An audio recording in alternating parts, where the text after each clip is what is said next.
Hello दोस्तों, max education में आप सभी का स्वागत है। उम्मीद है दोस्तों आप सभी बेहतरीन होंगे और आपकी जो तैयारी चल रही है वो बहुत ही अच्छे से चल रही होगी।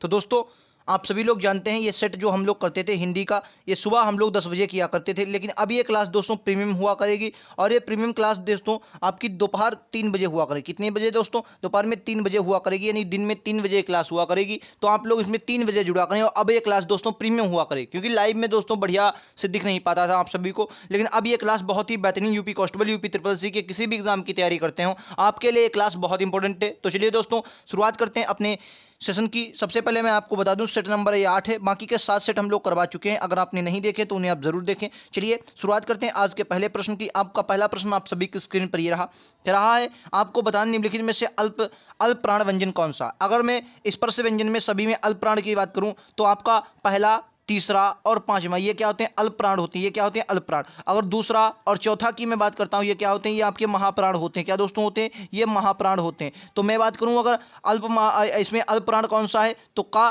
खा, गा, ये आपका क्या है? गा, यानी कि ये तीसरे नंबर पर आता है। का वर्ग का, ये का वर्ग का क्या दोस्तों बोलेंगे? का वर्ग का ये तीसरा है, तो क्या बोलेंगे? ये जो गा है ये आपका क्या हो जाएगा? अल्प प्राण हो जाएगा। आप सभी को ये बात क्लियर होगी। चलिए अगले क्वेश्चन पर दोस्तों चलते हैं। अगला क्वेश्चन आप सभी की स्क्रीन पर ये रहा है यक्ष एक्स, जो आपने देखा होगा जैसे लिख देते 1 2 3 फिर डेड कर देते हैं या इस प्रकार से कर देते हैं। तो ये रेखांकित चिन्ह क्या होते हैं? लोभ सूचक होते हैं, स्थान सूचक होते हैं, समाप्ति सूचक कहा जाता है या टीका सूचक कहा जाता है। तो आपको याद रखना है इनको हम लोग लोभ सूचक कहते हैं। क्या कहते हैं दोस्तों? इन्हें लोभ सूचक चिन्ह कहा जाता है। ये इस क्वेश्चन का बिल्कुल करेक्ट आंसर होगा। आप सभी को ये बात याद रखनी है। चलिए अगले क्वेश्चन पर दोस्तों चलते हैं। अगला क्वेश्चन आप सभी की स्क्रीन पर ये रहा। राइट आंसर क्या होगा आप सभी को बताना है। क्वेश्चन कह रहा है कि निम्नलिखित शब्दों में से युग्म में से कौन सा असंगत है? क्या बोलेंगे? कौन सा असंगत है आप सभी को बताना है। कौन सा शब्द असंगत है? अफसोस फारसी का, कैंची तुर्की की, पुर्तगाली गमला या डिब्बा अंग्रेजी। तो आप सभी को मैं बता देता हूं अफसोस आपका फारसी शब्द है, कैंची आपका तुर्की का शब्द है, गमला भी आपका पुर्तगाली शब्द है, लेकिन डिब्बा दोस्तों अंग्रेजी शब्द ना होकर डिब्बा आपका ये देशज शब्द है। कैसा दोस्तों? ये देशज शब्द है। आप सभी को याद रखना। तो राइट आंसर क्या हो जाएगा? डी आपका हो जाएगा, क्योंकि आपसे असंगत पूछा था। क्लियर है आप सभी को? उम्मीद है यह बात सभी आपको क्लियर होगी। चलिए अगले क्वेश्चन पर चलता हूं। अगला क्वेश्चन आप सभी की स्क्रीन पर ये रहा। राइट आंसर क्या होगा? क्या रहा है संकर शब्द किन्हें कहते हैं? संकर शब्द क्या होते हैं, मतलब किन शब्दों को हम लोग संकर शब्द कहते हैं? तत्सम शब्द जो संस्कृत के कह सकते हैं कि संस्कृत से शब्द होते हैं तत्सम शब्द कहा जाता है। ठीक है। और तद्भव, ये तद्भव लिखा है क्या दोस्तों? ये तद्भव शब्द होता है। तद्भव शब्द क्या होते हैं? जो संस्कृत से प्रयोग होकर बाद में हिंदी में आ गए। ठीक है। दो भाषाओं के शब्दों को मिलकर बना शब्द क्या होता है? जैसे मैं बात करूं रेलगाड़ी, रेलगाड़ी, ये रेलगाड़ी क्या है? ये संकर शब्द है, यानी कि गाड़ी अलग भाषा का शब्द है, रेल अलग भाषा का शब्द है। तो यानी दो भाषाओं के शब्द से मिलकर बना शब्द ही क्या होता है? ये आपका संकर शब्द होता है। उम्मीद है आप सभी को याद हो गया होगा। ठीक है, समझ गए होंगे। चलिए अगले क्वेश्चन पर चलते हैं। क्वेश्चन नंबर 6 कह रहा है निम्नलिखित शब्दों में से अधिकरण कारक का प्रयोग हुआ। अधिकरण क्या होता है? अधिकरण कारक में हमेशा आपको याद रखना है में और पर विभक्ति जुड़ी होती है, लेकिन हमेशा याद रखना है में पर के साथ ये स्थान का बोध करवाता है। किसका दोस्तों? स्थान का बोध भी करवाता है। आप सभी को याद रखना है। जैसे मैं बात करूं कि तोता, क्या बोलेंगे दोस्तों? तोता डाल पर बैठा। क्या बोलेंगे? डाल पर बैठा है। डाल पर क्या है? बैठा है। तो यहां पर क्या है? मैंने बोला तोता डाल पर बैठा है, यानी कि पर बैठा, लेकिन यहां पर स्थान का भी बोध करवा रहा है। स्थान वो क्या है? डाल है। तो इसमें क्या हो जाएगा? बहुत से लोग सित्ताधीश बता रहे हैं, लेकिन सित्ताधीश इसमें दोस्तों हाँ, सित्ता में आधीश हो जाएगा। सित्ता का आधीश मतलब हो जाएगा सित्ता में आधीश, लेकिन वो कहने का मतलब सित्ता में आधीश होगा। ठीक है। वाहनारूढ़, वाहन पर आरूढ़, यानी कि स्थान का बोध करवाएगा। Right answer option number A होगा। गंगा का जल में बात करूं संबंध तत्पुरुष हो जाएगा इसमें। रेखा का चित्र दोस्तों ये भी आपका संबंध तत्पुरुष हो जाएगा। क्लियर है आप सभी को? चलिए अगले क्वेश्चन पर चलते हैं। जैसे मैं कुछ अगर आपसे समास बूझ लूं, आप सभी को बताना है। जैसे मैं बूझ लूं कि प्रतिदिन में बताइए कौन सा समास हो जाएगा। क्या बोलेंगे? प्रतिदिन में समास कौन सा हो जाएगा? ठीक है। नीलगाय में कौन सा समास हो जाएगा? क्या बोलेंगे दोस्तों? नीलगाय में कौन सा समास हो जाएगा? आप सभी को बताना है। ठीक है। और आपको बताना है अन्न जल में कौन सा समास है। क्या बोलेंगे? अन्न जल में कौन सा समास हो जाएगा? आप सभी को बताना है। ठीक है। प्रतिदिन में कौन सा, नीलगाय में कौन सा, अन्न जल में कौन सा हो जाएगा? आप सभी को बताना है। तो अगर मैं इन समासों की बात करूं तो प्रतिदिन में आपको पता है अव्ययी भाव समास। क्या होगा? अव्ययी भाव समास हो जाएगा। अव्ययी भाव समास हो जाएगा। ठीक है। नीलगाय में यानी कि गाय की विशेषता बता दी, क्या है? वो नीली है, यानी कि कर्मधारय हो जाएगा। कौन सा हो जाएगा दोस्तों? कर्मधारय हो जाएगा। अन्न जल में कौन सा हो जाएगा? आपका द्वंद्व हो जाएगा। कौन सा दोस्तों? द्वंद्व हो जाएगा, आप सभी को ये बात क्लियर होगी। चलिए अगले क्वेश्चन में, ये कर्म धारय होगी, कौन से दोस्तों, धारय, आप सभी को याद है कर्म धारय। चलिए अगले क्वेश्चन पर चलता हूं। अगला क्वेश्चन आप सभी की स्क्रीन पर दोस्तों ये रहा, राइट आंसर क्या होगा। क्या निम्नलिखित शब्दों में से कौन सा शब्द संज्ञा है। कौन सा शब्द आपको बताना है, कौन सा शब्द क्या है, संज्ञा है। संज्ञा शब्द कौन सा है बताना है आपको, संज्ञा शब्द कौन सा है। ठीक है, अगर मैं बात करूं क्रुद्ध है, क्रोध है, या क्रोधित है, क्रोधी है, क्रोधित, तो आप सभी को याद रखना क्रोध, क्रोध क्या है, संज्ञा शब्द है। बाकी ये सभी क्या है, ये भी विशेषण शब्द है, ये भी विशेषण शब्द है, ये भी विशेषण शब्द है। दोस्तों विशेषण पहचानने की सबसे बड़ी बात होती है कि उसके आगे आप संज्ञा सर्वनाम लगा ले, आगे पीछे लगा ले, वाक्य बनाकर देख लें। जैसे मैं वाक्य बनाऊं कि क्रोधित की बात आऊं कि क्या बोलूं, पंकज क्या है, पंकज, पंकज क्या दोस्तों, पंकज क्रोधित है, क्या बोलेंगे दोस्तों, क्रोधित है, तो क्या वाक्य बन गया, यानी कि क्रोधित है, यानी कि पंकज की विशेषता क्या है, वो क्रोधित है, तो क्या नहीं यहाँ पर क्या होगा, एक वाक्य बन जाएगा। तो राइट आंसर क्या होगा, क्रोध, क्रोध क्या है आपका, ये संज्ञा हो जाएगा। नेक्स्ट क्वेश्चन दोस्तों आपकी स्क्रीन पर ये रहा, निम्नलिखित वाक्यों में से किसमें प्रेरणार्थक क्रिया का प्रयोग नहीं हुआ। क्या बोलेंगे, प्रेरणार्थक क्रिया का प्रयोग नहीं हुआ, आप सभी को बताना है। चार ऑप्शन को आपको दिए गए, इनमें से आपको बताना है कि प्रेरणार्थक क्रिया का प्रयोग किसमें नहीं हुआ। प्रेरणार्थक क्रिया का प्रयोग नहीं हुआ किस शब्द में। प्रेरणार्थक क्रिया जैसे किसी से आप करवाते हैं कार्य, जैसे क्या करवाना, किसी से आप कार्य किसी और से करवाते हैं। जैसे मैं बात करूं, पिता उसे पढ़ाते हैं, क्या है, पिता उसे पढ़ाते हैं, राम पढ़ता है, अध्यापक से पढ़वाते हैं, ये अध्यापक से पढ़वाते हैं कि रहा है। ठीक है, अध्यापक परिश्रम कराते हैं, यानी कि सब में आते लगता है, लेकिन यहाँ क्या राम पढ़ता, ये आपका जो है ये आपका प्रेरणार्थक क्रिया नहीं। तो ऑप्शन नंबर क्या हो जाएगा, 20 क्वेश्चन का बिल्कुल करेक्ट आंसर हो जाएगा। क्लियर है आप सभी को, उम्मीद है ये बात समझ में आ गई होगी। चले नेक्स्ट क्वेश्चन पर। अगला क्वेश्चन आप सभी की स्क्रीन पर दोस्तों ये रहा है, जिनका प्रयोग निश्चित शब्द समुदाय या पूरे वाक्य को अतिरिक्त भाव, क्या क्वेश्चन कह रहा है दोस्तों, अतिरिक्त, क्या कह रहा है, अतिरिक्त भाव प्रदान करने के लिए होता है, उसे क्या कहते हैं। जैसे मैंने बोला आप ही को आना है, क्या बोलेंगे दोस्तों, मैंने क्या बोल दिया, आप ही को आना है, आप ही को आना है, क्या है, आना है। मैंने एक वाक्य लिख दिया, एक वाक्य मैं और लिख दूं कि तुम भी आना, क्या बोलेंगे, एक क्या बोले, तुम भी आना, तुम भी आना, यानी कि क्या कर दिया, इन शब्दों ने क्या कर दिया, वाक्य में जोड़ डाल दिया, वाक्य में जोड़ डाल कि मैं भी आऊंगा, क्या बोलेंगे, मैं भी आऊंगा। तो इन्हें क्या कहता है, निपात शब्द बोलते, क्या बोलेंगे, इन्हें निपात कर, यानी कि अतिरिक्त भाव प्रदान करते हैं और वाक्य पर दोस्तों जोर दे देते हैं, ये अतिरिक्त भाव प्रदान करते हैं। तो राइट आंसर क्या होगा, ऑप्शन नंबर डी, निपात इस क्वेश्चन का बिल्कुल करेक्ट आंसर हो जाए। अगले क्वेश्चन पर चलता हूं। अगला क्वेश्चन आप सभी की स्क्रीन पर, संख्यागमन का संधि विच्छेद क्या होगा। आप सभी को यह भी बताना है कि किस संधि का उदाहरण है। ठीक है, संख्यागमन, ठीक है, क्या होगा बोलेंगे, अगर संख्यागमन का पूछूं तो क्या बोले, सखी प्लस आगमन। देखिए सखी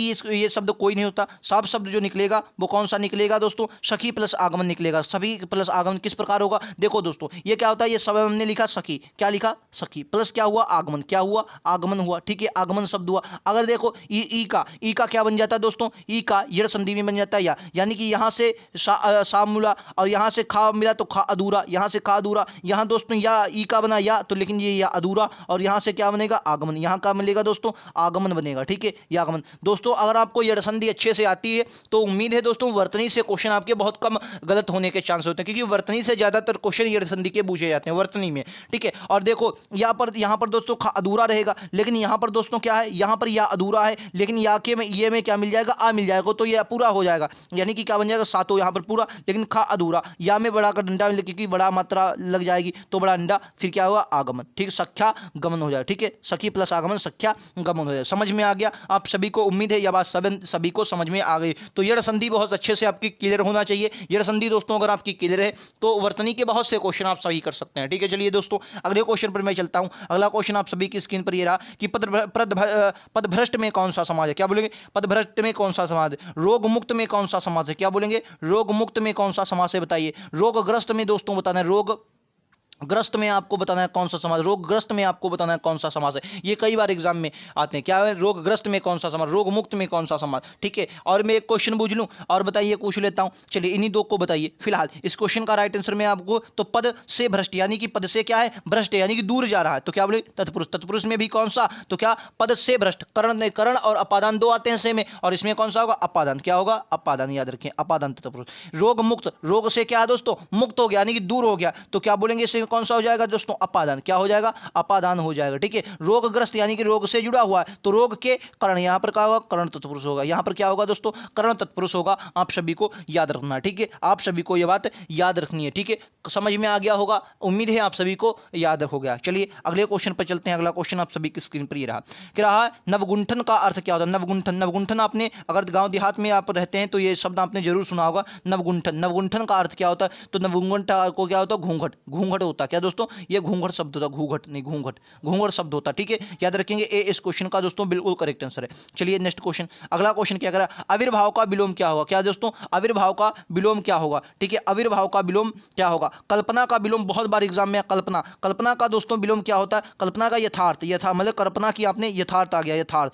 यथार्थ, यथार्थ क्या होता है, यथार्थ, यथार्थ होता है। और कल्पना यथार्थ का विलोम और आदर्श भी होता है। ठीक है, आदर्श, आदर्श और कल्पना दोनों होते हैं। यथार्थ का विलोम क्या होता है, यथार्थ, यथार्थ, यथार्थ का विलोम दोस्तों कल्पना और आदर्श दोनों। शक्त, आशक्त का क्या हो जाए, शक्त, शक्त का दोस्तों अशक्त का शक्त हो जाता है। ठीक है, तिरोभाव, आविर्भाव का क्या हो जाएगा दोस्तों, आविर्भाव का तिरोभाव हो जाएगा। क्लियर है दोस्तों, आप सभी को उम्मीद है ये बात समझ में आ गई। क्या बोलेंगे, तिरोभाव का क्या हो जाएगा, आविर्भाव हो जाएगा। क्लियर है आप सभी को। चलिए नेक्स्ट क्वेश्चन पर चलता हूं। अगला क्वेश्चन आप सभी की स्क्रीन पर ये रहा, राइट आंसर क्या होगा। क्या मृगेंद्र का पर्यायवाची शब्द क्या है, बोलेंगे मृगेंद्र का पर्यायवाची शब्द क्या है। मृगेंद्र का पर्यायवाची शब्द क्या हो जाएगा। बात करेंगे मृगेंद्र की, शार्दुल होता है, क्या होगा, शार्दुल किसका, मृगेंद्र का। शार्दुल किसका, शेर, शेर कहते हैं दोस्तों। पंचानन कहते हैं, क्या बोलेंगे, पंचानन, पंचानन भी इसी को कहते हैं। ठीक है, पंचानन। मृगराज, क्या बोलेंगे दोस्तों, मृगराज, ये मृग, मृगराज भी इसे को होते हैं। ठीक है, सारंग भी कहा जाता है, क्या बोलेंगे, सारंग भी दोस्तों कहा, एक मिनट, सारंग भी कहा जाता है, सारंग भी कहा जाता है इसे। ठीक है, सारंग भी कहा जाता है। मृगेंद्र, शार्दुल, शेर, पंचानन, मृगराज, सारंग, ये सभी किसके, शार्दुल मतलब शेर के पर्यायवाची। ये किसका दोस्तों, ये सांप का पर्यायवाची। ये किसका दोस्तों, ये सांप का पर्यायवाची। किसका दोस्तों, सांप का पर्यायवाची। भुजंग भी कहा जाता है, क्या कहा जाता है, भुजंग भी कहा जाता है, आप सभी को याद रखना। हिरण, ये किसका, हिरण, हिरण आप लोग जानते होंगे, हिरण किसका, हिरण मतलब हिरण का, हिरण है। ठीक है, तो राइट आंसर आपको याद रखना, ऑप्शन नंबर ए हो जाएगा। ठीक है, अगला क्वेश्चन आप सभी की स्क्रीन पर दोस्तों ये रहा, क्या है, दुविधा या सोच विचार में पढ़ने से काम नहीं आता। यह किस मुहावरे का अर्थ, क्या बोलेंगे, यह कुछ मुहावरे का अर्थ है। मैं आपको सभी, दुविधा या सोच में पढ़ने से काम नहीं बनता। ठीक है, बुरे से बुरा, बुरे काम का बुरा नित्य, विरोध में आना, अटकेगा सो भटकेगा, शिथिल हो जाना। क्या बोलेंगे, क्वेश्चन क्या कह रहा है समझ लीजिए एक बार फिर से। कह रहा दुविधा या सोच विचार में पढ़ने से काम नहीं बनता, तो क्या बोला, अटकेगा सो भटकेगा, मतलब इधर उधर भटकोगे तो भैया तो काम नहीं चल पाएगा। ठीक है, तो क्या बोलेंगे, यही क्लास आपके लिए हिंदी के बहुत बेहतरीन है। ठीक है, तो इधर उधर भटकना नहीं है। चलिए नेक्स्ट क्वेश्चन, अगला क्वेश्चन आप सभी की स्क्रीन पर ये रहा, कोई बड़ा, क्या बोलेंगे, कोई बड़ा काम करते समय अपने सुख आराम का कुछ, क्या बोलेंगे, कोई बड़ा काम करते समय अपने सुख आराम का कुछ, अपना सुख जो होता है आराम का कुछ होता है, कुछ मतलब आराम का कुछ भी ध्यान ना रखना। मतलब जो कोई बड़ा काम कर रहे हो उस समय क्या करते हैं, अपने सुख आराम का कुछ भी ध्यान जो नहीं रखता, उस मुहावरे का अर्थ क्या होता है बताइए, क्या होगा।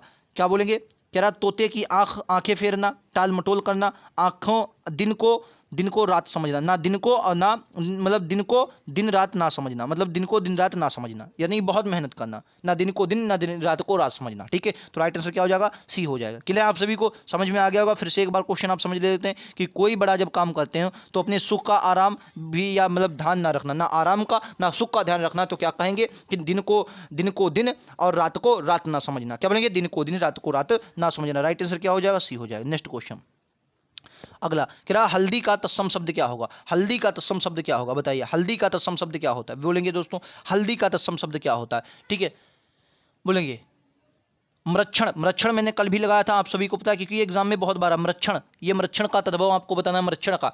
अब भक्त का बताइए, भक्त का तत्सम बताना है, ये मैंने कल भी आप सभी को बताए थे। ठीक है, आप सभी को बताना है। ठीक है, अच्छा मृक्षण, तो क्या बोले, भक्त का क्या होता है, भगत, भक्त का होता है भगत, और मृक्षण ये मक्खन का होता है, किसका दोस्तों, मक्खन का होता है। ठीक है, हल्दी हरिद्रा, हल्दी हरिद्रा होता है, बोलेंगे ऑप्शन नंबर बी। हल्दी किसका तत्सम शब्द, ये मतलब हल्दी शब्द का तत्सम क्या हो जाएगा, हरिद्रा हो जाएगा। हल्दी क्या है, तद्भव शब्द है। नेक्स्ट क्वेश्चन, अगला क्वेश्चन आप सभी की स्क्रीन पर दोस्तों ये रहा, राइट आंसर क्या है, शुद्ध वर्तनी आप सभी को बताना। क्या बोलेंगे, शुद्ध वर्तनी आप सभी को बताना। युधिष्ठिर बिल्कुल गलत शब्द लिखा है, युधिष्ठिर को शुद्ध किस प्रकार लिखा जाए, युधिष्ठिर, क्या होगा दोस्तों, युधिष्ठिर, युधिष्ठिर इस प्रकार शुद्ध लिखा जाएगा। एक मिनट दोस्तों, ये एक मिनट,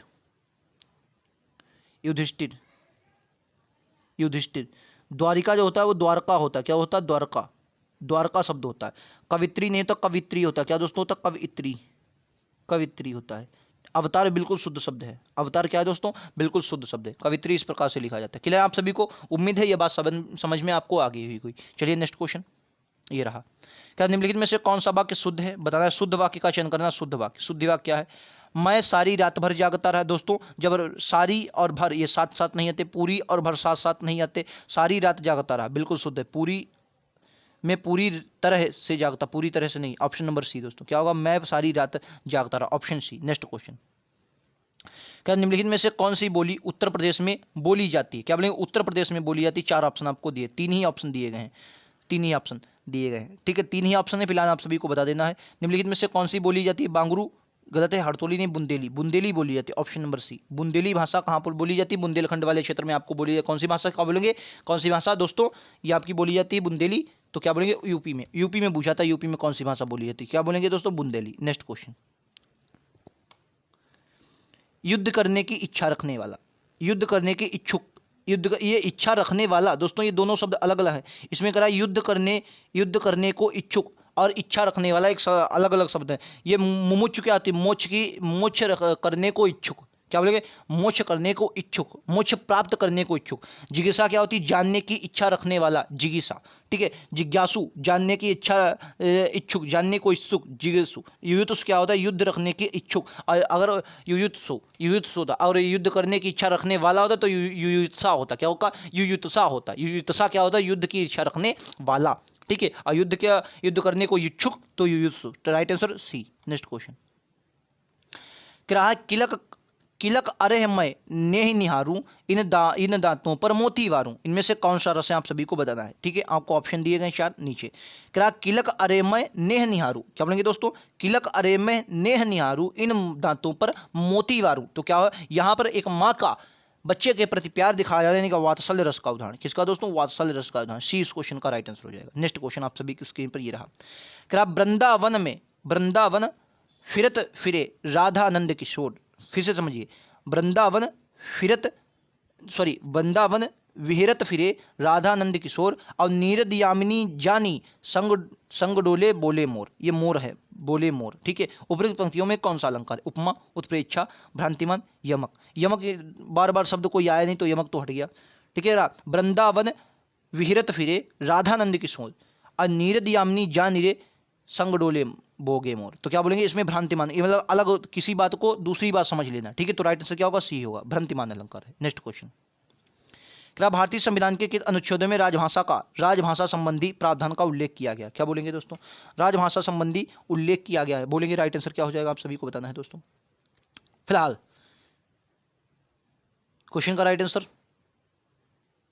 ऑप्शन ए। क्या होगा? ऑप्शन ए, 343 से 351, ऑप्शन ए याद रखिएगा दोस्तों। नेक्स्ट क्वेश्चन, वैज्ञानिक ने, अब रिक्त स्थान के क्वेश्चन लगातार के एग्जाम में पूछे जा रहे हैं तो वो उसी तरीके से मैं लेकर आया हूं क्वेश्चन। क्या? वैज्ञानिक ने अब जीवों में गुणों का समावेश की क्षमता प्राप्त कर ली है। क्या बोलेंगे? वैज्ञानिक ने अब जीवों में गुणों का समावेश करने की क्षमता प्राप्त कर ली है। तो जीवों में कौन से गुण? तो कैसे बोलेंगे कौन से गुण दोस्तों? आनुवांशिक गुण। कैसे दोस्तों? आनुवांशिक गुण। तो आनुवांशिक गुण यहाँ पर दोस्तों क्या हो जाएगा? Option D. लेकिन ऑप्शन डी ये दोस्तों गलत लिखा हो, मैं इसका जो शुद्ध शब्द होता है वो आनुवांशिक होता है। क्या दोस्तों होता है? आनुवांशिक। ये में डंडा नहीं लगा था, ठीक है, बड़ी की मात्रा। आनुवांशिक क्या होता है? आनुवांशिक। तो राइट आंसर क्या हो जाएगा? ऑप्शन डी हो जाएगा, ठीक है, ऑप्शन डी। नेक्स्ट क्वेश्चन अगला, किराए डेस कोई नहीं टाल सकता, रिक्त स्थान को उचित भरें। डेस को कोई नहीं टाल सकता, क्या होगा? डेस दिया गया फिर कोई नहीं टाल सकता, ठीक है, बताना। निमित्त आपने संप्रदान तत्पुरुष में समा होगा के लिए। निमित्त का अर्थ क्या होता है? के लिए। ये आपने संप्रदान तत्पुरुष में जरूर निमित्त, ठीक है। तो नियत, नियत जो मतलब आपने जो कर ली, नियत इरादा, तो क्या बोलेंगे? इसको कोई नहीं टाल सकता। राइट आंसर क्या होगा? Option number B. क्लियर है आप सभी को? चलिए अगले क्वेश्चन पर चलता हूं दोस्तों। अगला क्वेश्चन आप सभी की स्क्रीन पर ये रहा। राइट आंसर क्या होगा? क्या भारत में निर्धनता निर्मूल कार्य गति नहीं हो रहा? क्या बोलेंगे? भारत में निर्धनता निर्मूलन कार्य देश गति से नहीं, प्रशंसनीय, स्तुति, संस्तुति, अनसुनीय। क्या बोलेंगे? 29 का राइट आंसर हो जाएगा ऑप्शन नंबर ए। मतलब प्रशंसा, मतलब प्रशंसा जो इस प्रकार से जो कार्य कर रहा है उसकी प्रशंसा नहीं की जा सकती, यानी प्रशंसनीय गति से नहीं हो रहा। ऑप्शन नंबर ए, ठीक है दोस्तों। नेक्स्ट क्वेश्चन, वायुयान के उतार चढ़ाव से यात्री घबरा गए पर चालक ने उन्हें क्या किया? बताएंगे। चालक ने क्या किया? तो चालक क्या करेगा भाई? आश्वासन देगा, लेकिन आश्वासन ने इसमें क्या लिखा? अस्वस्थ किया, आश्वस्त किया। और राइट आंसर क्या हो? अस्वस्थ नहीं दोस्तों, आश्वस्त किया, ऑप्शन सी। ऑप्शन क्या हो जाएगा? सी हो जाएगा, ठीक है, ऑप्शन सी। नेक्स्ट क्वेश्चन, क्या साखी वे मुझसे कहेगा जाते पंक्ति के रचयिता क्या? सखी सखी वो वे मुझसे कहे जाते। वेरी इंपॉर्टेंट क्वेश्चन, सखी वे मुझसे कहे जाते। इस पंक्ति के रचयिता कौन? लगातार यूपीएसआई हो, यूपी कांस्टेबल हो, ऐसे क्वेश्चन लगातार पूछे जा रहे हैं। पंक्तियां आपको दी, यूपीएसआई 2017 का एग्जाम उठाकर देखें, 21 का उठाकर देखें, खासकर 17 में लगातार एक पंक्ति कोई ना कोई दी जाती थी, आपसे लगातार क्वेश्चन पूछे जाते थे। तो आपको बताना है ये किसकी? मैथिली शरण गुप्त की पंक्ति है। किसकी? मैथिली शरण गुप्त की जी की ये क्या है? पंक्तियां। आप सभी को ये बात याद रखनी। क्लियर है आप सभी को? उम्मीद है ये बातें आप सभी को क्लियर होंगी। चलिए अगले क्वेश्चन पर चलता हूं। अगला क्वेश्चन आप सभी की स्क्रीन पर दोस्तों ये रहा। राइट आंसर क्या होगा?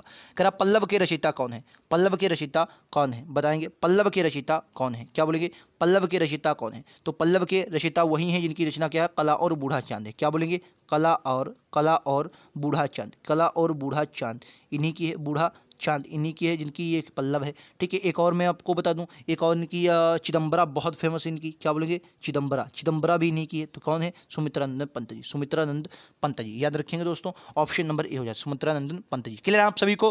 उम्मीद है आप सभी को क्लियर होगा। अगला क्वेश्चन ये रहा आप सभी की स्क्रीन पर। कह रहा जन्मेजय का नाग यज्ञ किसकी कृति? जन्मेजय का नाग यज्ञ किसकी कृति? जन्मेजय का नाग यज्ञ सेठ गोविंद दास, जयशंकर प्रसाद, लक्ष्मी नारायण लाल या गोविंद बल्लभ पंत? क्या बोलेंगे? ऑप्शन नंबर क्या हो जाएगा? जयशंकर प्रसाद। जयशंकर प्रसाद की जन्मेजय का नाग यज्ञ, ऑप्शन नंबर बी। ठीक है दोस्तों, समझ में आ गया? चलिए नेक्स्ट क्वेश्चन पर चलते हैं। आषाढ़ का एक दिन के नाटक कौन है? नाटककार कौन है? आषाढ़ का एक दिन। आषाढ़ का एक दिन किसकी है? आषाढ़ का एक दिन ये उन्हीं की है जिनकी क्या है? आधे अधूरे। क्या बोलेंगे? आधे अधूरे उन्हीं की है। आधे अधूरे उन्हीं की है। आधे अधूरे उन्हीं की है। ठीक है, लहरों के राजहंस भी उन्हीं की है। क्या बोलेंगे? लहरों के राजहंस। राजहंस उन्हीं की है। कौन है ये? Mohan Rakesh. Mohan Rakesh, option number C. ये डायरी कवि थे। क्या बोलेंगे? Option number D, Mohan Rakesh की। क्लियर है आप सभी को? नेक्स्ट क्वेश्चन, मानस का हंस। मानस का हंस के लेखक कौन है? बताएं। मानस का हंस। क्या बोलेंगे दोस्तों?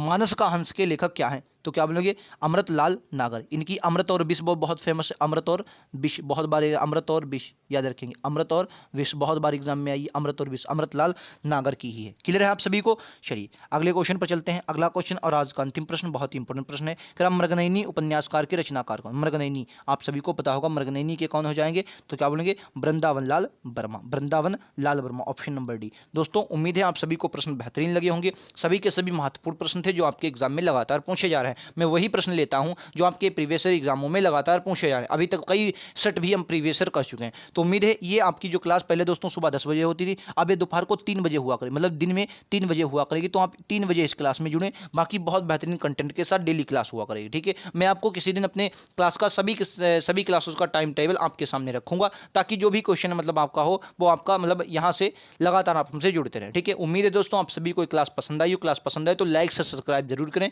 मिलते हैं अगले वीडियोज़ में। आज के लिए इतना ही। थैंक यू दोस्तों।